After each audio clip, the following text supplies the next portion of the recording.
عليكم. الحمد لله رب العالمين والصلاة والسلام على أشرف الأنبياء والمرسلين نبينا محمد وعلى آله وصحبه أجمعين. ബഹുമാന്യരായ സഹോദരന്മാരെ, സഹോദരികളെ, വിശുദ്ധ റമദാൻ മാസം വിട പറയുകയാണ്. അള്ളാഹുവിൻ്റെ അനുഗ്രഹത്താൽ ഈ വർഷം ഇത്രയും ദിവസം വളരെ സന്തോഷത്തോടും സമാധാനത്തോടും ആരോഗ്യത്തോടും കൂടി നമുക്കൊക്കെ നോമ്പെടുക്കാൻ സാധിച്ചു. റമദാനിൻ്റെ ദിവസങ്ങളിൽ രാത്രിയും പകലും ധാരാളമായി ഇബാദത്തുകൾ ചെയ്യാനും കഴിഞ്ഞു. അല്ലാഹു സുബ്ഹാനഹു തആല സ്വീകരിക്കുമാറാവട്ടെ. ആമീൻ. ഇനി നമുക്ക് 4-5 ദിവസങ്ങൾ മാത്രമാണ് ഈ വർഷം റമദാൻ ഉണ്ടാവുക. ഇനി അങ്ങോട്ടുള്ള ദിവസങ്ങൾ കഴിഞ്ഞ ദിവസങ്ങളെക്കാൾ വളരെ പ്രധാനമാണ്. അവസാനത്തെ 10 ഒറ്റയിട്ട രാവുകൾ, ലൈലത്തുൽ ഖദർ, അങ്ങനെ വളരെ വിശേഷപ്പെട്ട രാവും പകലുമാണ് ഇനി വരാനുള്ളത്. ഈ ദിവസങ്ങളിൽ കൂടുതലായി ഇനിയും ശ്രദ്ധിക്കണമെന്ന് ഓർമ്മിപ്പിക്കുകയാണ്. പള്ളിയിൽ വന്ന് ഇഅ്തികാഫിരിക്കൽ, കൂടുതൽ സമയം പള്ളികളിൽ ചെലവഴിക്കൽ, ഖുർആൻ ഓതൽ, ദിക്റും ദുആവും സ്വലാത്തും വർദ്ധിപ്പിക്കൽ, അങ്ങനെയുള്ള എല്ലാ നന്മകളും ഇനിയുള്ള ദിവസങ്ങളിൽ കൂടുതലായി ചെയ്യാൻ ശ്രദ്ധിക്കുക. പെരുന്നാളിനോടനുബന്ധിച്ച് ഉള്ള ചില കാര്യങ്ങളാണ് ഇന്ന് പറയാൻ ഉദ്ദേശിക്കുന്നത്. അതിലേറ്റവും പ്രധാനപ്പെട്ടത് ഫിത്ർ സക്കാത്താണ്. സക്കാത്തുൽ ഫിത്ർ. ഫിത്ർ സക്കാത്ത് മിക്കവാറും എല്ലാവരും നൽകണം. നബി സല്ലല്ലാഹു അലൈഹി വസല്ലമ അങ്ങനെയാണ് അത് പഠിപ്പിച്ചിട്ടുള്ളത്. ഇന്ന റസൂലല്ലാഹി സല്ലല്ലാഹു അലൈഹി വസല്ലം ഫറള സക്കാത്തൽ ഫിത്രി. നബി സല്ലല്ലാഹു അലൈഹി വസല്ലമ ഫിത്ർ സക്കാത്ത് നിർബന്ധമായി പഠിപ്പിച്ചു. ഇത് അബ്ദുല്ലാഹിബ്നു ഉമർ റളിയല്ലാഹു അൻഹു റിപ്പോർട്ട് ചെയ്തൊരു ഹദീസാണ്. ഫറള റസൂലുള്ളാഹി സല്ലല്ലാഹു അലൈഹി വസല്ലം സക്കാത്തൽ ഫിത്രി സാഅൻ മിൻ തംറിൻ ഔ സാഅൻ മിൻ ശഈരിൻ അലാ കുല്ലി ഹുർരിൻ ഔ അബ്ദിൻ ദക്കറിൻ ഔ ഉൻസ മിനൽ മുസ്ലിമീൻ. ഇമാം ബുഖാരി ഉദ്ധരിച്ചൊരു ഹദീസാണിത്. ഇതിൽ പറയുന്നത് നബി സല്ലല്ലാഹു അലൈഹി വസല്ലമ ഫിത്ർ സക്കാത്ത് ഫർളാക്കി, നിർബന്ധമാക്കി, നമ്മെ പഠിപ്പിച്ചു. സാഅൻ മിൻ തംറിൻ, തമ്ര ഈത്തപ്പഴം, ഈത്തപ്പഴത്തിൻ്റെ ഒരു സാഴ്, അതൊരളവാണ്. ഔ സാഅൻ മിൻ ശഈരിൻ, അല്ലെങ്കിൽ ഷഈറിൻ്റെ ഒരു സാഴ്. ഷഈർ എന്ന് പറയുന്നത് ഗോതമ്പിൻ്റെ ഒരു ഇനമാണ്. അലാ കുല്ലി ഹുർരിൻ ഔ അബ്ദിൻ ദക്കറിൻ ഔ ഉൻസ മിനൽ മുസ്ലിമീൻ, മുസ്ലിങ്ങളിൽപ്പെട്ട സ്വതന്ത്രരായ ആളുകളും അടിമകളായ ആളുകളും പുരുഷന്മാരും സ്ത്രീകളും എല്ലാവർക്കും ഈ സക്കാത്തുൽ ഫിത്ർ ഇങ്ങനെ നിയമമാക്കി. അതുപോലെ വേറൊരു ഹദീസിൽ ഔ സാഅൻ മിൻ അഖ്തിൻ, അഖ്ത് എന്ന് പറഞ്ഞാൽ പാൽക്കട്ടി, ഈ ചീസ് ഉണ്ടല്ലോ, പാൽക്കട്ടി. ഔ സാഅൻ മിൻ സബീബിൻ, അല്ലെങ്കിൽ ഒരു സാഅ് സബീബ്. സബീബ് എന്ന് പറയുന്നത് ഉണക്ക മുന്തിരിയാണ്. അപ്പം ഇത്രയും സാധനങ്ങളൊക്കെ ആണ് ഫിത്ർ സക്കാത്തായി പറഞ്ഞത്. അതിൽ എന്തുകൊണ്ടാണ് ഈ വസ്തുക്കൾ പറഞ്ഞത്? ഈ ഹദീസിൻ്റെ ഷറഹിൽ കാണാം, അത് അവരുടെ പ്രധാന ഭക്ഷണമായിരുന്നു എന്നാണ്. ഈത്തപ്പഴം പ്രധാന ഭക്ഷണമായിരുന്നു, ഗോതമ്പ് പ്രധാന ഭക്ഷണമായിരുന്നു, അല്ലെങ്കിൽ യവം അത് പ്രധാന ഭക്ഷണമായിരുന്നു, ഉണക്കമുന്തിരി അതൊരു പ്രധാന ഭക്ഷണമായിരുന്നു. അതുപോലെ തന്നെ ഈ പാൽക്കട്ടി അത് അവരുടെ പ്രധാന ഭക്ഷണമായിരുന്നു. അപ്പൊ പ്രധാന ഭക്ഷണം എന്നതാണ് അതുകൊണ്ട് ഉദ്ദേശിക്കുന്നത്. ഏതാണോ ഒരു നാട്ടിലെ പ്രധാന ഭക്ഷണം, ഏതാണോ ലഭ്യമായ പ്രധാന ഭക്ഷണം, അത് കൊടുക്കാം എന്നാണ്. അതുകൊണ്ട് ഇവിടെ നമ്മെ സംബന്ധിച്ചിടത്തോളം നമ്മുടെ പ്രധാന ഭക്ഷണം അരിയാണ്. അപ്പോൾ അരിയാണ് നമ്മൾ ഫിത്ർ സക്കാത്തായി നൽകേണ്ടത്.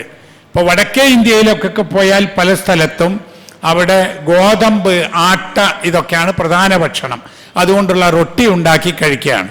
അതുകൊണ്ട് തന്നെ അവർ ഫിത്ർ സക്കാത്തായി നൽകുന്നത് പല സ്ഥലത്തും ഗോതമ്പും അതിൻ്റെ വിവിധ ഇനങ്ങളുമാണ്.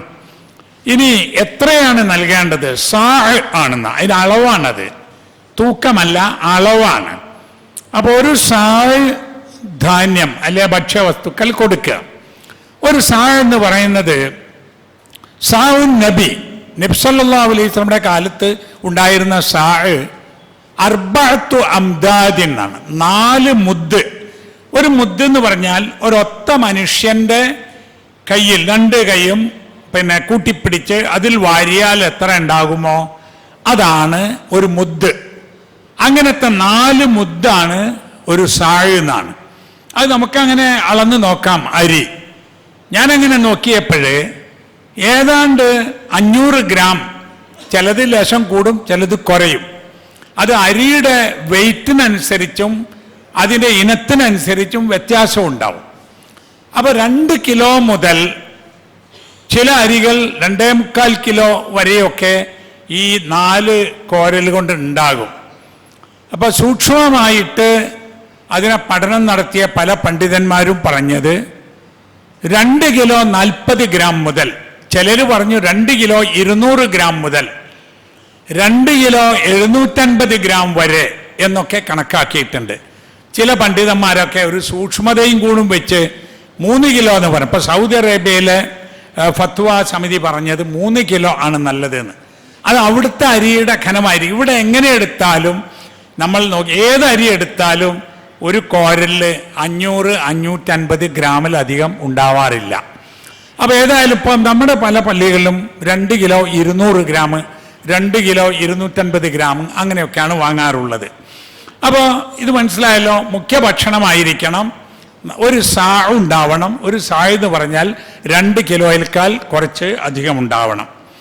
ഇനി അത് കൊടുക്കേണ്ട സമയമാണ്. അമറബിയ, പിന്നെ അത് എല്ലാവർക്കും കൊടുക്കണം എന്ന് പറഞ്ഞല്ലോ. ഇപ്പോൾ ഒരാൾ അയാൾക്ക് വേണ്ടി, അയാൾ നിർബന്ധമായും ചെലവിന് കൊടുക്കേണ്ട ആളുകൾക്ക് വേണ്ടിയും കൊടുക്കണം. ഇപ്പോൾ ഒരാൾ, അയാളുടെ ഇണ, അയാളുടെ മക്കള്, അതുപോലെ അയാളുടെ മാതാപിതാക്കള്, വരുമാനമില്ലാത്ത നമ്മുടെ ഡിപ്പെൻഡായി കഴിയുന്ന എല്ലാവർക്കും വേണ്ടിയിട്ട് പ്രധാനമായ ആ വീട്ടിൽ വരുമാനമുള്ള ഗൃഹനാഥൻ അയാൾ ഫിത്ർ സക്കാത്ത് കൊടുക്കണം. അത് കൊടുക്കേണ്ടത് മറ്റേ സക്കാത്തിനെ പോലെ അതിന് വേറെ നിസാബും അതിൻ്റെ കാലവും ഒന്നുമില്ല. പണക്കാർക്കാണല്ലോ പൊതുവെ സക്കാത്ത് കൊടുക്കാനുണ്ടാകുക. ഇതിനെപ്പറ്റി ഈ ഹദീസിൽ ആര് എന്ന് പ്രത്യേകം മുസ്ലിമീൻ എന്നാ പറഞ്ഞത്, മുസ്ലിമീങ്ങൾ കൊടുക്കണമെന്ന്. അതുകൊണ്ടാണ് ഈ ഹദീസിൻ്റെ ഷറഹിലും ഫിത്ർ സക്കാത്തിനെ കുറിച്ചൊക്കെ പറയുന്ന ഫിഖഹിൻ്റെ ഗ്രന്ഥങ്ങളിലും അന്നത്തേക്ക്, അത് പെരുന്നാൾ ദിവസത്തേക്കുള്ള ആഹാരം കഴിച്ച് ബാക്കി പണമുള്ള ആളുകളൊക്കെ ഫിത്ർ സക്കാത്ത് കൊടുക്കണം എന്ന് പറയുന്നത്. അങ്ങനെ വരുമ്പോൾ ഫിത്ർ സക്കാത്ത് വാങ്ങാൻ അർഹനായ മിസ്കീനായ ആള്, അയാൾക്കും ഫിത്ർ സക്കാത്ത് കൊടുക്കാൻ കഴിയും. സക്കാത്തിന്റെ 8 ഓഹരിക്കാർക്കുമല്ല ഫിത്ർ സക്കാത്ത്. കാരണം ഹദീസിൽ പറയുന്നുണ്ട് ഇത് കൊടുക്കേണ്ട ആളുകൾ ആരാണ് എന്ന് പറഞ്ഞെടുത്ത് അത് മിസ്കീന്മാർക്കാണ് എന്നാണ്. അത് തുഹറത്തൻ ലി സ്വാഇമി, നോമ്പെടുത്ത ആൾക്കുള്ള ഒരു ശുദ്ധീകരണമാണത് എന്നാണ്. അതായത് എന്തെങ്കിലും പോരായ്മകൾ, കുറവുകൾ നമ്മുടെ വാക്ക് കൊണ്ട്, സംസാരം കൊണ്ട്, പ്രവൃത്തി കൊണ്ടൊക്കെ എന്തെങ്കിലും കുറവ് വന്ന് പോയിട്ടുണ്ടെങ്കിൽ അവർക്കുള്ള ഒരു ശുദ്ധീകരണമാണ് തുഹറത്തൻ ലി സ്വാഇമി മിനൽ ലഗ്വി വറഫസി. അതായത് മോശമായ കാര്യങ്ങൾ, ചീത്ത വർത്തമാനങ്ങൾ അങ്ങനെയൊക്കെ സംഭവിച്ച് നോമ്പിൻ്റെ ഈ ഗുണം കുറയല്ലോ, അത് പരിഹരിക്കാനും വതുഅമത്തൻ ലിൽ മസാക്കീൻ, മിസ്കീന്മാർക്ക് ആഹാരമായിരിക്കാനും ആണത് എന്നാണ്. അപ്പം മിസ്കീന്മാരെ ഭക്ഷണം അവർ മാത്രമാണ് ഇത് വാങ്ങേണ്ട അഹ്ലുകാർ. അത് എപ്പോൾ കൊടുക്കണം? മൻ അദ്ദാഹ ഖബ്ല സ്വലാത്തി ഫഹിയ സക്കാത്തുൻ, പെരുന്നാൾ നമസ്കാരത്തിൻ്റെ മുമ്പ് നൽകിയാൽ അത് സക്കാത്തുൽ ഫിത്റാണ്, സക്കാത്തുൻ മഖ്ബൂല, സ്വീകരിക്കപ്പെടുന്ന സക്കാത്തുൽ ഫിത്റാണ്. പെരുന്നാൾ നമസ്കാരത്തിന് മുമ്പ് കൊടുക്കണം. വമൻ അദ്ദാഹ ബഅദ സ്വലാത്ത്, പെരുന്നാൾ നമസ്കാരം കഴിഞ്ഞിട്ടാണ് ഒരാൾ ഫിത്ർ സക്കാത്ത് കൊടുത്തതെങ്കിൽ ഫയ സദഖത്തും മിനസ് സദഖാത്ത്, അതൊരു സദഖ മാത്രമാണ്, നാം ഒരു ദാനധർമ്മം, ഫിത്ർ സക്കാത്ത് ആവില്ല. അങ്ങനെ സംഭവിച്ചാൽ അതെന്ത് ചെയ്യണം? അയാൾ ഫിത്ർ സക്കാത്ത് വേറെ കൊടുക്കണം. പിന്നെ ഈ ആർക്കാണ് വാജിബാകുന്നത്? പെരുന്നാൾ ആയി കഴിഞ്ഞത് മുതൽ. എപ്പോഴാ പെരുന്നാൾ ആയി കഴിയുന്നത്? അത് നോമ്പ് 29 വൈകിട്ട് മാസപ്പിറവി കണ്ടാൽ, മഗ്രിബിന് ശേഷം മാസപ്പിറവി കണ്ടാൽ അന്ന് ആ മഗ്രിബ് മുതൽക്ക് പെരുന്നാളാണ്, അത് പെരുന്നാൾ രാവാണ്. അപ്പോൾ മുതൽക്കാണ് പെരുന്നാളാവുന്നത്. അപ്പോൾ ജീവിച്ചിരിപ്പുള്ള ആളുകൾക്കാണ് ഫിത്ർ സക്കാത്ത് ബാധകമാകുക. അപ്പം പെരുന്നാൾ പ്രഖ്യാപിച്ച ഉടൻ ജീവിച്ചിരുന്ന ഒരാൾ, അയാൾ മരിച്ചുപോയാലും അയാൾക്ക് വേണ്ടി ഫിത്ർ സക്കാത്ത് നൽകണം. അപ്പോൾ വേറൊന്ന്, ജനിച്ചിട്ടില്ലാത്ത ഗർഭസ്ഥ ശിശുക്കളുണ്ടല്ലോ. ഇപ്പൊ ഗർഭിണിയായിരിക്കുന്ന ഒരു സ്ത്രീ, ആ സ്ത്രീയുടെ ഗർഭത്തിലുള്ള കുഞ്ഞ്, ആ കുഞ്ഞിന് ഫിത്ർ സക്കാത്ത് കൊടുക്കണോ? അത് നിർബന്ധമല്ല. എന്നാൽ 4 മാസം കഴിഞ്ഞ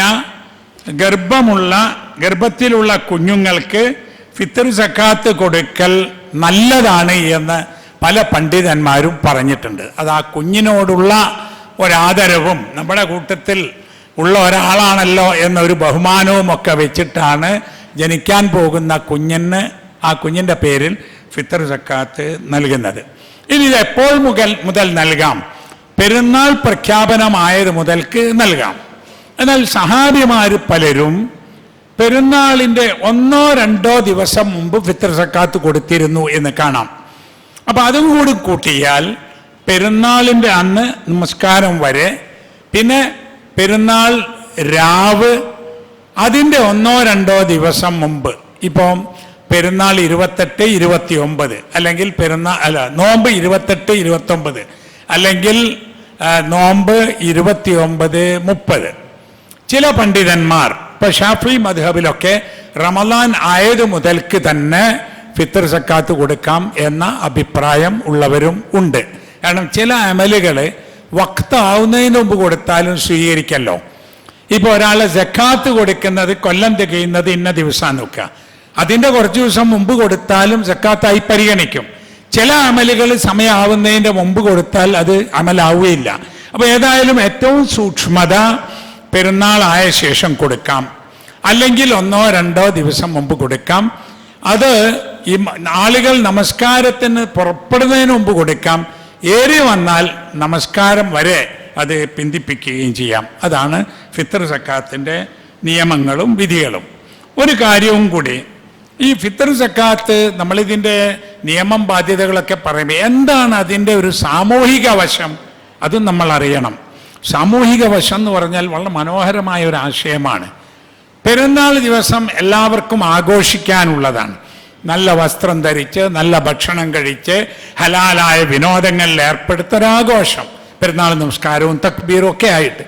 ഇതിൽ പാവപ്പെട്ട മനുഷ്യര്, നാട്ടിലെ പണക്കാരൊക്കെ തന്നെ എങ്ങനെ പെരുന്നാൾ ആഘോഷിക്കുമ്പോൾ ഒരു ഭക്ഷണം കഴിക്കാനില്ലാത്ത അവസ്ഥയുണ്ടായാൽ ആലോചിച്ചു നോക്കൂ. അതൊരു സങ്കടമല്ലേ? അരി വാങ്ങാൻ പൈസ ഇല്ല പെരുന്നാളിനന്ന്. അങ്ങനെ ഒരു സംഗതി ഉണ്ടാവാൻ പാടില്ല മുസ്ലിമീങ്ങൾ ജീവിക്കുന്ന സ്ഥലത്ത്. അത് ഇപ്പോൾ ഈ സോഷ്യലിസമൊക്കെ വന്ന ശേഷം പറഞ്ഞ സ്ഥിതി സമത്വമല്ല. 14 നൂറ്റാണ്ട് മുമ്പ് ഒരു സോഷ്യൽ സെക്യൂരിറ്റി എന്ന് പറയുന്ന അത്തക്കാഫുലിൽ ഇജ്തിമായി എന്നാണ് ഈ ഫിത്ർ സക്കാത്തും ഒക്കെ വിവരിച്ച പല പണ്ഡിതന്മാരും പറഞ്ഞത്. തക്കാഫുലിൽ ഇജ്തിമായി എന്ന് പറഞ്ഞാൽ സാമൂഹിക സുരക്ഷ. നമ്മളെ എല്ലാവർക്കും ഇന്ന് ഭക്ഷണം കഴിക്കാൻ കഴിയണം, ആരും ഇന്ന് പട്ടിണി കിടക്കാൻ പാടില്ല. അങ്ങനെയുള്ള ഒരു ചിന്ത, ഒരു മനോഹരമായ ഒരവസ്ഥ ഫിത്ർ സക്കാത്ത് കൊണ്ട് ഉണ്ടാകും. അതുകൊണ്ടാണ് ഭക്ഷ്യധാന്യം കൊടുക്കണം എന്ന് പറയുന്നത്. ചില പണ്ഡിതന്മാർ ഭക്ഷ്യധാന്യം കൊടുക്കുന്നതിന് പകരം പണം കൊടുത്തിട്ട് അവർ തന്നെ ഭക്ഷണം വാങ്ങുമെങ്കിൽ അവർക്ക് പണം കൊടുത്താലും മതി സൗകര്യപൂർവ്വം എന്ന് പറഞ്ഞിട്ടുണ്ട്. പക്ഷേ അത് വളരെ ചുരുക്കം പണ്ഡിതന്മാരുടെ അഭിപ്രായമാണ്. മഹാബഹുഭൂരിപക്ഷം പണ്ഡിതന്മാരും പറഞ്ഞത് ഭക്ഷ്യവസ്തു തന്നെ കൊടുക്കണം എന്നാണ്. അപ്പം നമുക്കൊക്കെ ഒരു വിരോധവും ഒരു പ്രയാസവും ഭക്ഷ്യധാന്യം വാങ്ങാം, അത് അളന്ന് കണക്കാക്കി ആളുകൾക്ക് എത്തിച്ചു കൊടുക്കാം. ഇനി ഈ ദിവസം ഫിത്ർ സക്കാത്ത് കൊടുക്കുന്നുണ്ട് എന്ന് കേട്ട് ആളുകൾ രാവിലെ തന്നെ സഞ്ചിയും പാത്രവുമായി പണക്കാരെ വീട്ടിലേക്ക് പോകുന്ന വളരെ മോശമായൊരു ചിത്രമുണ്ട്. അതില്ലാതാക്കണം. അതില്ലാതാക്കാനുള്ള വഴി നബി സല്ലല്ലാഹു അലൈഹി വസല്ലമ ചെയ്ത പോലെ ചെയ്യല. നബി സല്ലല്ലാഹു അലൈഹി വസല്ലമ സക്കാത്തും ഫിത്ർ സക്കാത്തും ഒക്കെ ശേഖരിച്ചത് പള്ളിയിലാണ്. ആ പള്ളിയിൽ വെച്ചാണ് അത് വിതരണം ചെയ്തതും. മുസ്ലിം ലോകത്തൊക്കെ അതിന് ചില വ്യവസ്ഥകളും സംവിധാനങ്ങളുമുണ്ട്. ഇപ്പോൾ നമ്മുടെയൊക്കെ മഹല്ലുകളിൽ, പള്ളികളിൽ ഇവിടെ തന്നെയും നമുക്ക് ഫിത്ർ സക്കാത്ത് ശേഖരിക്കാനുള്ള ഏർപ്പാടുണ്ട്. എന്നിട്ട് ഇത് അളവും കണക്കും അതിൻ്റെ പണവും ഒക്കെ കണക്കാക്കിയിട്ട് അരി വാങ്ങി ആളുകളെ ലിസ്റ്റ് എടുത്ത് അവരെ യാചിക്കാൻ വിടാതെ അവരെ വീട്ടിലെത്തിച്ചു കൊടുക്കുകയാണ് അതിൻ്റെ ക്രമം.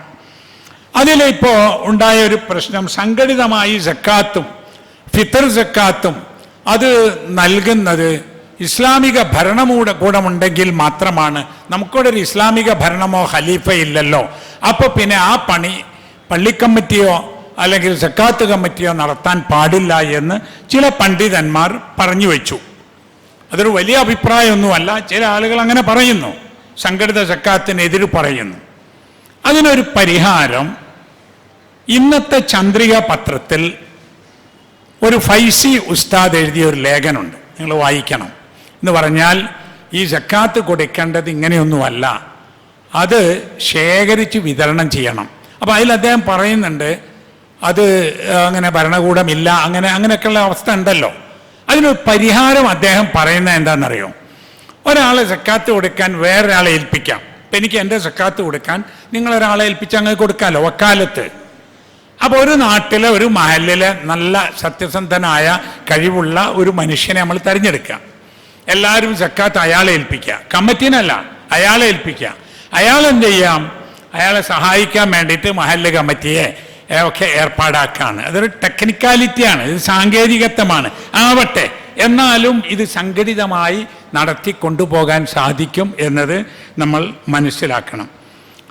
ഇത്രയും കാര്യങ്ങളാണ് ഫിത്ർ സക്കാത്ത്. അത് ഏത് ഭക്ഷ്യവസ്തുവാവണം? പൊതുവെ മിതമായ നിലയ്ക്ക്, ഏറ്റവും മുന്തിയതാവണം എന്നില്ല, ഏറ്റവും താഴത്തതുമല്ല. നമുക്കൊരാൾ തന്നാൽ നമുക്ക് ഭക്ഷണം ഉണ്ടാക്കി തിന്നാൻ പറ്റുന്ന ഗുണമുള്ളതായിരിക്കണം അത്. ഇതാണ് ഫിത്ർ സക്കാത്തുമായി ബന്ധപ്പെട്ട് നിങ്ങളെ അറിയിക്കാൻ ആഗ്രഹിച്ചത്. ഇനി ഒന്ന് രണ്ട് കാര്യവും കൂടി. ഫിത്ർ സക്കാത്ത് എന്ന് പറയുന്നത് പെരുന്നാളിന് കൊടുക്കുന്നതാണല്ലോ. അപ്പോൾ പെരുന്നാളിനെ കുറിച്ചും ചില കാര്യങ്ങൾ പറയാനുണ്ട്. അതിലൊന്ന്, പെരുന്നാൾ ദിവസത്തിൻ്റെ ആദാബുകളെക്കുറിച്ചാണ്. അതിൻ്റെ ഫർളായ കാര്യങ്ങൾ, സുന്നത്തായ കാര്യങ്ങൾ, കുറേ മര്യാദകളൊക്കെ ഉണ്ട് പെരുന്നാളിന്. അതിൽ ഒന്നാമത്തെ സംഗതി, പെരുന്നാൾ പ്രഖ്യാപിച്ചാൽ ഉടൻ തന്നെ തക്ബീർ ചൊല്ലി തുടങ്ങണം.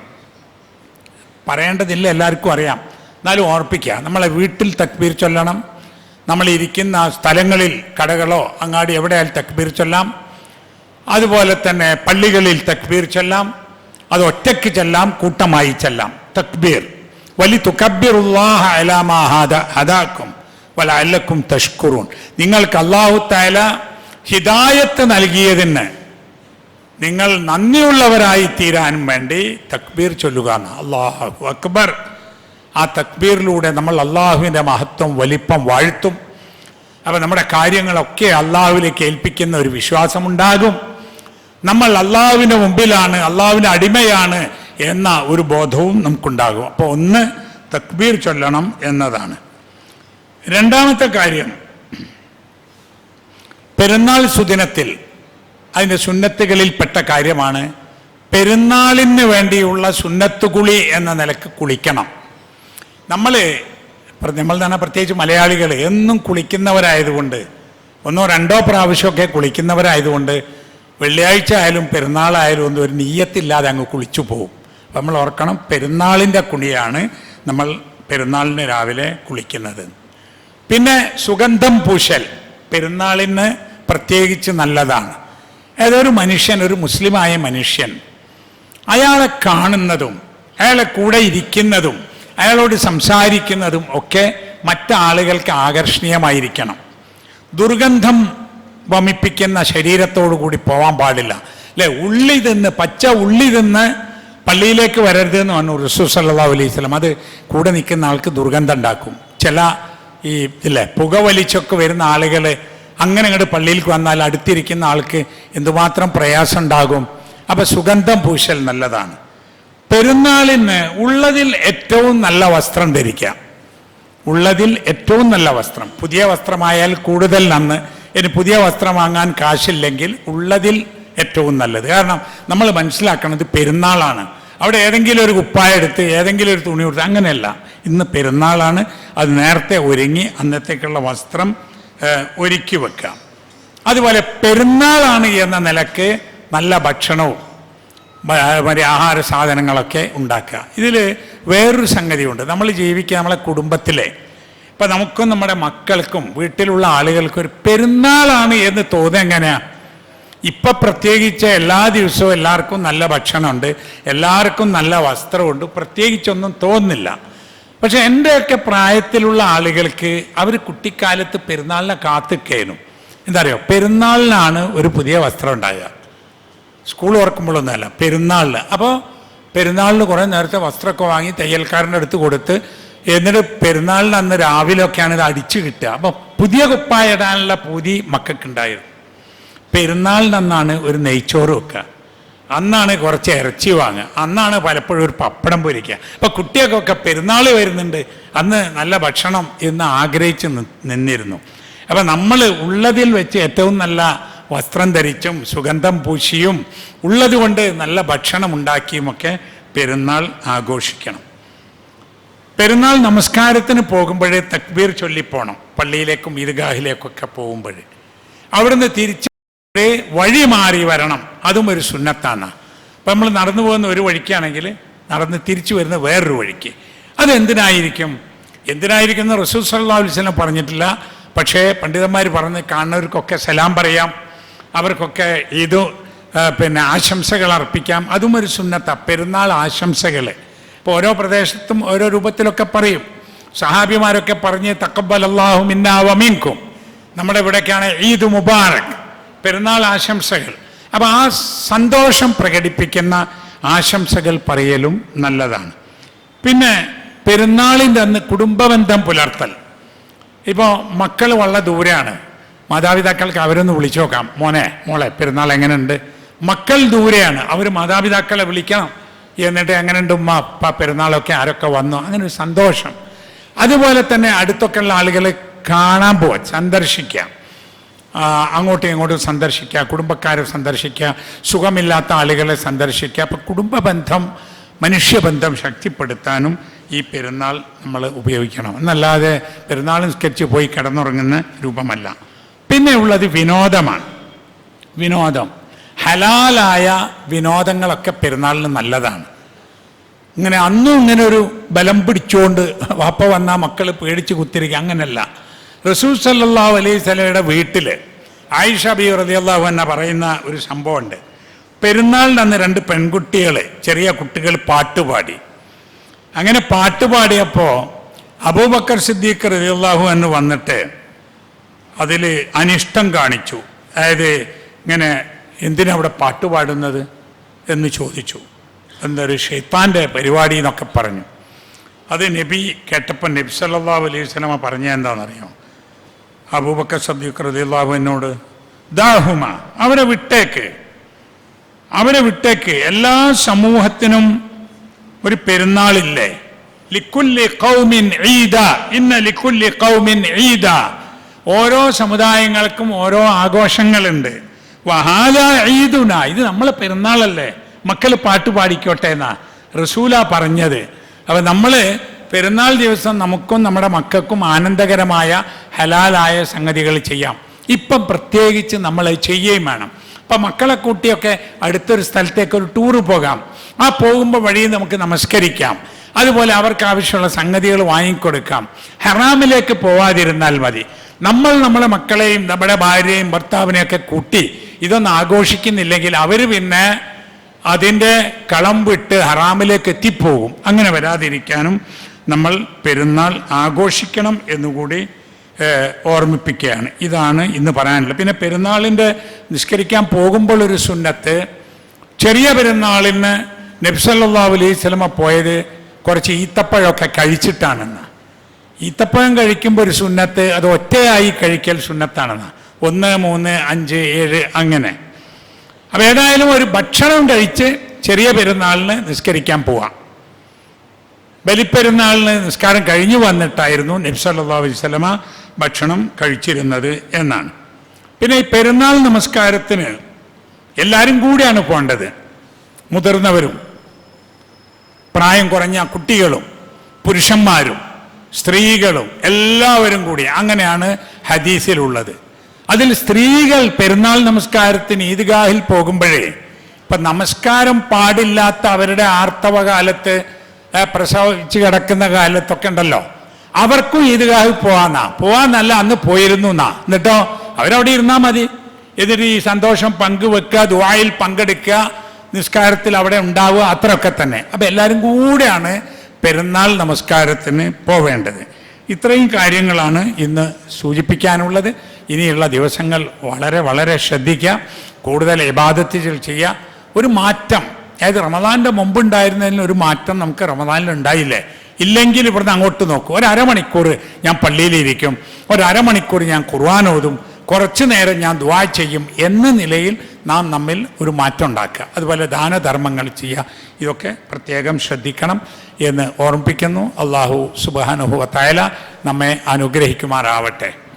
നമ്മുടെ ധാരാളം സഹോദരങ്ങളുള്ള ആദർശ ബന്ധുക്കളും മുസ്ലിങ്ങളും ജീവിക്കുന്ന ഗൾഫ് പ്രദേശങ്ങളിൽ ഉണ്ടായ യുദ്ധം ഇന്നത്തെയൊക്കെ വാർത്ത അനുസരിച്ച് വളരെ പ്രയാസത്തിലേക്കാണ് നീങ്ങുന്നത്. ലോകത്ത് മുഴുവൻ അതിൻ്റെ പ്രയാസം ഉണ്ടാകും. 1 കോടിയോളം വരുന്ന ഇന്ത്യക്കാർ താമസിക്കുന്ന പ്രദേശമാണത്. അതിൽ 60-70% എന്ന് പറഞ്ഞാൽ 60-70 ലക്ഷം ആളുകൾ മലയാളികളാണ്. 10-40 വർഷമായി നമ്മുടെ നാടിനെ താങ്ങി നിർത്തിയ, നമ്മുടെ പട്ടിണി മാറ്റിയ ഒരു നാടാണ് ഗൾഫ് രാജ്യങ്ങൾ, അറബി പ്രദേശങ്ങൾ. അപ്പോൾ ആ പ്രദേശങ്ങളുണ്ടായ പ്രയാസങ്ങൾ മാറിക്കിട്ടാൻ നാം ദുആ ചെയ്യണം. റഹ്മാനായ അല്ലാഹുവേ, ഈ പ്രയാസങ്ങളെല്ലാം വളരെ പെട്ടെന്ന് തീർത്ത് തരണമേ. അവിടെ ജീവിക്കുന്ന ആളുകൾക്കും മറ്റ് രാജ്യങ്ങളിലുള്ള ആളുകൾക്കും ഇതുമൂലമുണ്ടാകുന്ന എല്ലാ വിഷമങ്ങളെയും നീക്കിത്തരണമേ. റബ്ബന ആതിന ഫിദ്ദുനിയ ഹസന വഫിൽ ആഖിറതി ഹസനതൻ വഖിന അദാബന്നാർ. വസല്ലല്ലാഹു അലാ നബിയിന മുഹമ്മദ് വഅലാ ആലിഹി വസഹ്ബിഹി അജ്മഈൻ.